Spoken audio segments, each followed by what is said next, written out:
मुंबई शहरातील सायन कोळीवाडा हनुमान टेकडी येथे विश्व हिंदू परिषदचे शिवकल्याण केंद्र श्री अशोक सिंगल रुग्णसेवा सदन संस्था असून भारतातील वेगवेगळ्या राज्यातून मुंबई शहरात कर्करोग उपचार घेण्याकरिता येणाऱ्या रुग्ण व त्यांच्या नातेवाईकांना राहण्याची सोय श्री अशोक सिंगल रुग्णसेवा सदन संस्था करीत आहे। कॅन्सर रुग्णांना या संस्थेत राहण्याबरोबरच त्यांना दर दिवशी 3 वेळेस जेवण दिले जाते। जेवणासाठी रुग्ण आणि त्यांच्या नातेवाईकाकडून कोणतेही शुल्क घेतले जात नाही।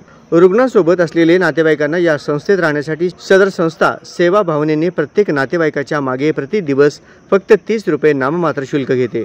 हनुमान टेकडी येथे अशोक सिंगल रुग्ण सेवा सदनमध्ये 150 रुग्ण अधिक 300 नातेवाईक असे 450 लोक राहू शकतात। येथे राहण्यासाठी संस्थेच्या कार्यालयात रुग्णांना रीतसर अर्ज भरावा लागतो। येथून रुग्णांना टाटा कॅन्सर हॉस्पिटलला नेण्यासाठी संस्थेचे ॲम्ब्युलन्स 24 तास उपलब्ध असते।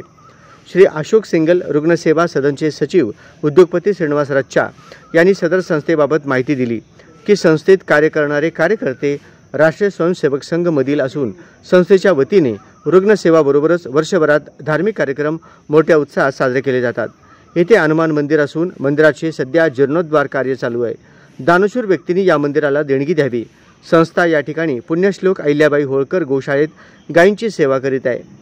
महाराष्ट्रातील लोक जेव्हा मुंबईला भेट देण्याकरिता येतात, विशेषतः मुंबईतील नागरिक आणि सामाजिक संघटनेतील पदाधिकारी कार्यकर्ते यांनी सायन येथील हनुमान टेकडीला जरूर भेट देऊन बघावे की विश्व हिंदू परिषदेचे सामाजिक बांधिलकीचे कार्य किती शिस्तबद्ध आणि सुंदररित्या चालू आहे। श्री अखिल गोवंडी पद्मशाली युवक संगम व श्री गीता विकास मंडळाच्या वतीनं पुण्यश्लोक अहिल्याबाई होळकर गोशाळेत अमावस्या दिवशी गोमातेचे पूजन व आरती करण्यात आली।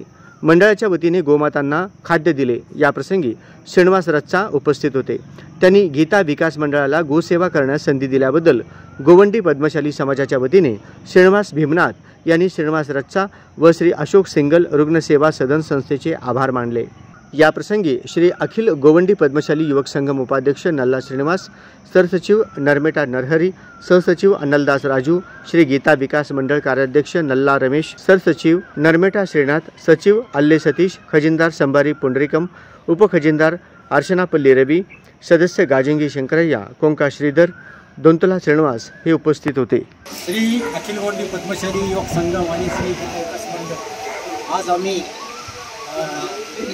सायन कोळीवाडा हनुमान टेकडी येथे आलो असून येथे श्री रुग्ण सेवा संस्थेमार्फत गोशाला संचालन करत आहे। त्याचे सेक्रेटरी आहेत आमचे रत्ना सिंहवाजी। त्यांचं आम्ही स्वागत आणि त्यांचं अभिनंदन करतो की त्यांनी आज आम्हाला ही सेवा करण्याचे आम्हाला संधी दिली।